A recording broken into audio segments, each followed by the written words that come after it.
মেয়েদের সবচেয়ে বড় অপরাধ কি জানো? তারা একটি নারী দেহ নিয়ে জন্মেছে। আবার রিপিট করছি, তারা একটি নারী দেহ নিয়ে জন্মেছে।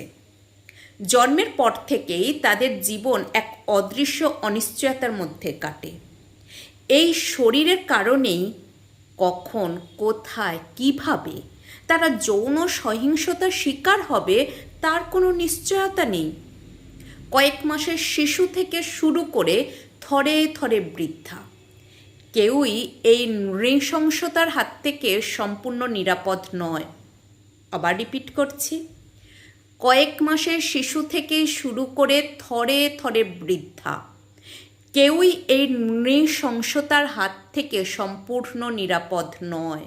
তারা দেখতে যেমনই হোক, কি পোশাক পরুক, দিন হোক বা রাত, ঘরের ভেতরে থাকুক কিংবা বাইরে, অপরাধীর কাছে এসবের কোনো মূল্য নেই।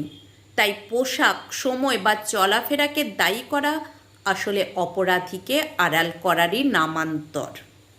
আবার রিপিট করছি, পোশাক, সময় বা চলাফেরাকে দায়ী করা আসলে অপরাধীকে আড়াল করারই নামান্তর। ধর্ষণের একমাত্র দায় ধর্ষকের। ধর্ষণের একমাত্র দায় ধর্ষকের। সবচেয়ে ভয়ঙ্কর বিষয় হলো, একটি ঘটনার বিচার শেষ হওয়ার আগেই আরেকটি, তারপর আরও একটি ঘটনা ঘটে যায়। কিছুদিন প্রতিবাদ, কিছুদিন শোরগোল, তারপর সব কিছু ধীরে ধীরে স্তিমিত হয়ে যায়। কিন্তু একজন নির্যাতিতার জীবন আর কখনো আগের মতো স্বাভাবিক হয় না। তার সঙ্গে সারা জীবন থেকে যায় মানসিক ক্ষত, ভয় এবং সামাজিক লড়াই। শুধু কঠোর আইন করলেই সমস্যার সমাধান হবে না। দ্রুত বিচার, অপরাধীর নিশ্চিত শাস্তি, পরিবার থেকে মানবিক শিক্ষা, নারীর প্রতি সম্মানবোধ এবং সমাজের মানসিকতার পরিবর্তন, সব কিছু একসঙ্গে প্রয়োজন।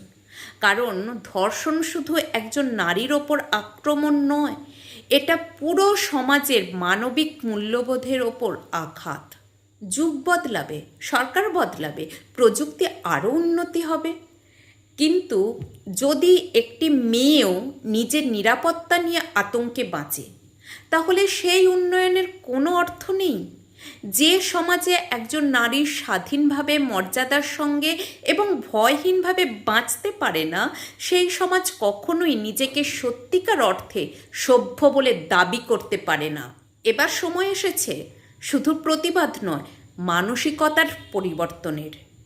কারণ প্রতিটি মেয়ে নিরাপদে বাঁচার অধিকার নিয়েই জন্মায়, আর সেই অধিকার নিশ্চিত করা রাষ্ট্র, সমাজ এবং আমাদের প্রত্যেকের সমান দায়িত্ব।